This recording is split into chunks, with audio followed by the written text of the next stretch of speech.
नमस्कार मित्रांनो. आज पुन्हा आपण एक नव्या विषयाकडे आलेलो आहे. नवीन विषय आहे, गांभीर्याने विचार करायला. पण मी सुरुवातीलाच थोडा गमतीदार विषय तुमच्या समोर आज मांडणार आहे. एके दिवशी मॉर्निंग वॉक करून मी आणि माझा मित्र आमच्या नेहमीच्या चहाच्या ठेल्यावरती गेलो. आणि ठेल्यावरती गेल्यानंतर सकाळी सकाळी तिथे एक माणूस आला आणि त्याने त्या चहावाल्याला, आमच्या अण्णाला सांगितलं की आज एक फक्कड स्पेशल चहा बनव, आज मी खूप खुश आहे.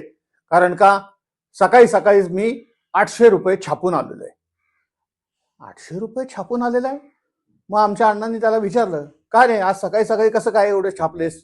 मग त्यांनी सांगितलं, काय नाही, सकाळी 5 वाजता दगडूशेठ हलवाईला गेलेलो होतो आणि आज चतुर्थी आहे, त्यामुळं लोक फार सकाळी सकाळी येतात, त्यामुळं मी तिथे गेलो आणि सकाळी 4:15 वाजल्यापासून सुरुवात झाली, म्हटलं 8 वाजेस्तोवर 800 छापले आणि 800 छापून मी आत्ता आलोय.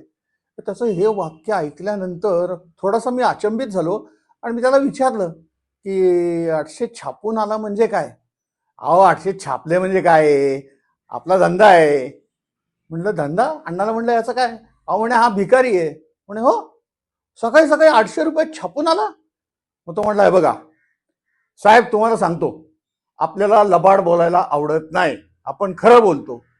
मनातल्या मनात म्हणलं, अरे लबाड बोलणं बाजूला राहिलं, हा माणूस अख्खाच्या अख्खा लबाड आहे. आणि हा सकाळी सकाळी जे लोक मनोभावे दर्शनासाठी आले होते त्यांच्याकडनं भीक मागून यांनी 800 रुपये आणले आणि आता हा 800 रुपयाची चैन करणार आहे.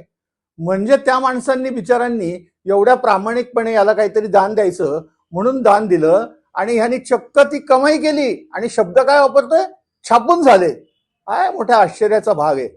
हे सगळं त्या दिवशी बघितल्यानंतर मला मग एक गोष्ट आठवली आणि म्हटलं की नाही, हे प्रकार अत्यंत भयानक आहे. त्यामुळे त्या गोष्टीने मला दानाच्या बाबतीमध्ये त्या माणसाने जे केलं ती गोष्ट आठवली. ते म्हणजे एका गावामध्ये एक गुरव होता आणि त्या गुरुवाकडे त्या देवळाची सगळी देखरेख करायची अशी जबाबदारी होती. वडिलोपार्जित वारसा हक्काने तो गुरव त्या देवांची सेवा करणं, मंदिराची निगा राखणं ही कामं करत होता. आणि त्याच्या बदल्यात त्याच्या वडिलोपार्जित लोकांना, गुरुवांना, त्या देवळाच्या भोवतीची 1 एकर जमीन ही दिलेली होती गावानी आणि त्याच्यावरती त्याची 7/12वरती नोंद होती, वडिलोपार्जित होती. त्या मिळकतीवरती त्याचा ताबा पण होता. पण त्या गावामध्ये एक भयानक सावकार होता आणि तो सावकार बलदंड होता. साम दाम दंड भेद अशा पद्धतीने त्यांनी त्या गुरुवाची सगळी जमीन लाटली आणि हे जेव्हा त्या गुरुवाच्या लक्षात आलं त्यांनी कोर्टामध्ये दावा ठोकला. बरं, गुरुवाला स्वतःनी त्यांनी लग्न केलेलं नव्हतं, त्याला मुलं बाळ काहीच नव्हती.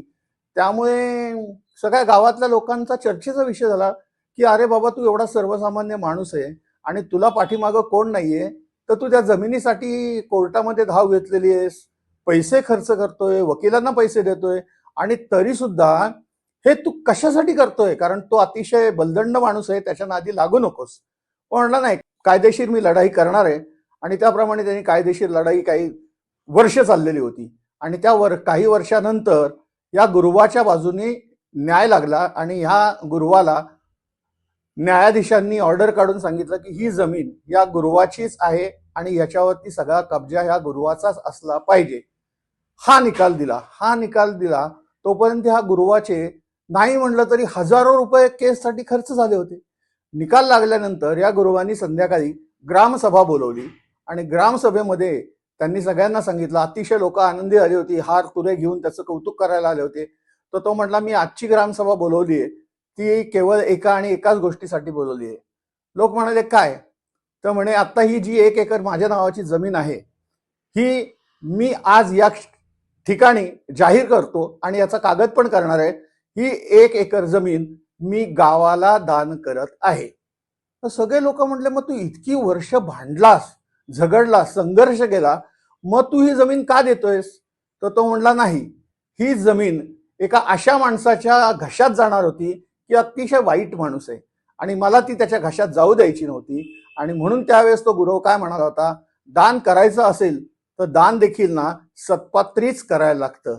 आणि आता आपण बघतो, ही गोष्ट मला प्रकर्षाने का जाणवली, कारण आपण सगळेजण मंदिराच्या दानपेट्यामध्ये पैसे टाकतो, दान देतो आणि अयोध्येतला भयानक प्रकार ऐकल्यानंतर मला ही गोष्ट प्रखरतेने जाणवली की मंदिरातल्या दानपेट्यांमध्ये पैसे टाकण्यापेक्षा दानच जर करायचं असेल तर तुम्ही शैक्षणिक संस्था, आरोग्य संस्था, हॉस्पिटल, लोकांच्या सेवा सुविधांसाठी दान करावं, हीच अपेक्षा ठेवून मी आपली सगळ्यांची रजा घेतो. आणि व्हिडिओ आवडल्यास लाईक आणि सबस्क्राईब करायला विसरू नका. थँक्यू.